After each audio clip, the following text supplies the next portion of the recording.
আমাদের হচ্ছে পাঁচটা দাবি, মানে 5 দফা দাবি।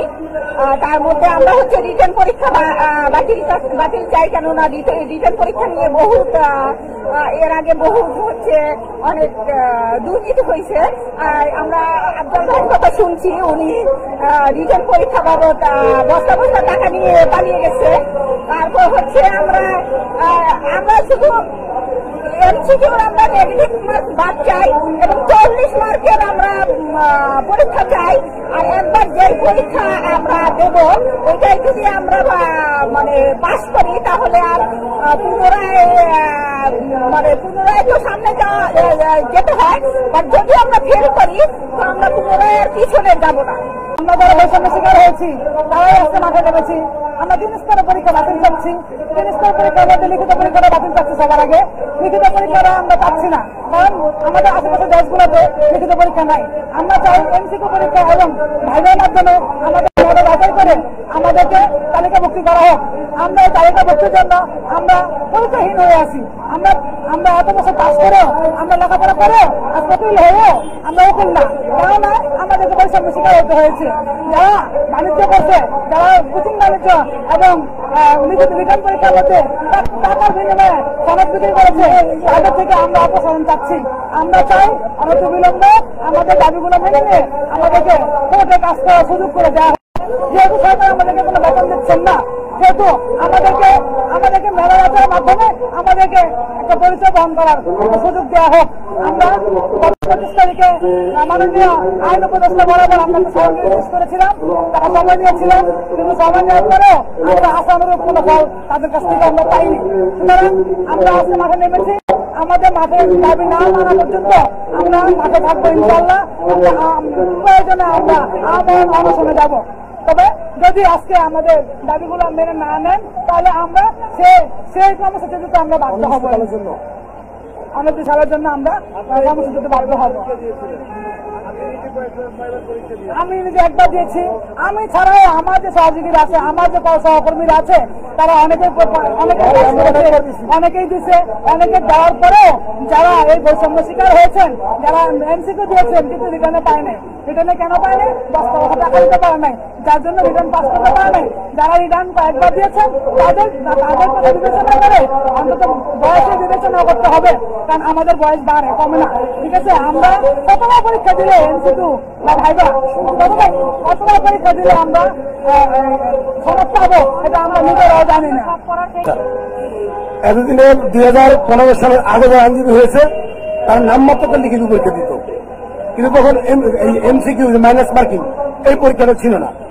এখন সাবেক আইনমন্ত্রী আনিসুল হক এবং আওয়ামী লীগ সরকার এই লিখিত পরীক্ষার জুডিশিয়াল বিভাগের মাধ্যমে লিখিত পরীক্ষা এমনভাবে নিয়েছে যে ক্লিনিক্যাল প্রশ্ন দিয়ে এবং আমাদেরকে হয়রানি করাচ্ছে এবং লিখিত পরীক্ষার নামে কালক্ষেপণ করা হচ্ছে।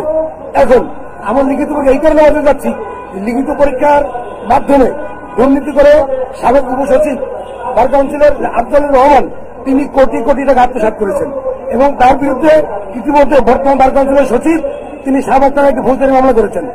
আমরা যেহেতু প্রমাণ হয়েছে বর্তমান লিখিত পরীক্ষায় দুর্নীতি হয় এবং বৈষম্য করা হয়, এই কারণেই আমরা লিখিত পরীক্ষা বাতিল যাচ্ছি।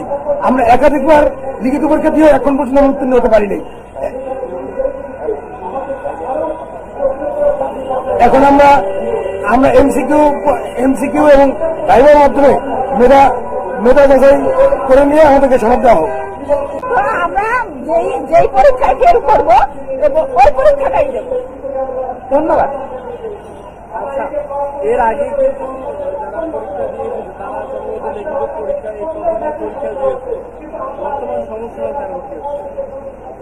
সমস্যা হওয়ার কারণ কিছুই না, কারণ 17 সালের মানে 12 সাল থেকে এই 24 সাল পর্যন্ত আমাদের মানে বার কাউন্সিল পরীক্ষা কয়েকটা হাতে গোনা পরীক্ষা হয়েছে।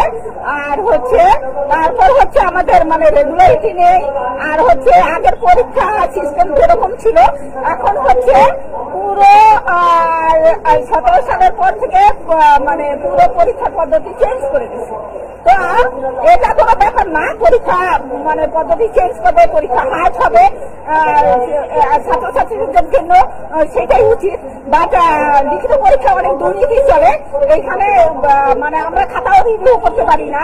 আর হচ্ছে আমার খাতা আছে কিনা আমি তাই জানি না, রিভিউ করবো কিভাবে, মানে এই জন্য হয়তো আমরা রিভিউ পারমিশন হয় না। আর হচ্ছে বহুত টাকা লেনদেন হয়, টাকার বিনিময়ে মানুষকে পাস করানো হয়। তো আমরা এত কষ্ট করে দিন রাত 24 ঘন্টা 13-14 ঘন্টা দিনে রেগুলারলি লেখাপড়া করে আমরা কেন আমরা মানে রিটেনে পাস করতে পারবো না। কাজেই আমি দাবি জানাচ্ছি রিটেন যেন একদম সম্পূর্ণভাবে বাদ দিয়ে দেয়। ধন্যবাদ। দর্শক, যেমনটি দেখছিলেন যে শুনলেন যে লিখিত পরীক্ষা বাতিলের দাবিতে আজকে যারা শিক্ষানবিশ যেগুলো যারা আইনজীবী রয়েছে তারা কিন্তু প্রেস ক্লাবের সামনে অবস্থান করছেন। তারা হচ্ছে যে এই তাদের দাবি পূরণ না হওয়া পর্যন্তই কিন্তু তারা এই প্রেস ক্লাবে অবস্থান করবেন বলে জানিয়েছেন।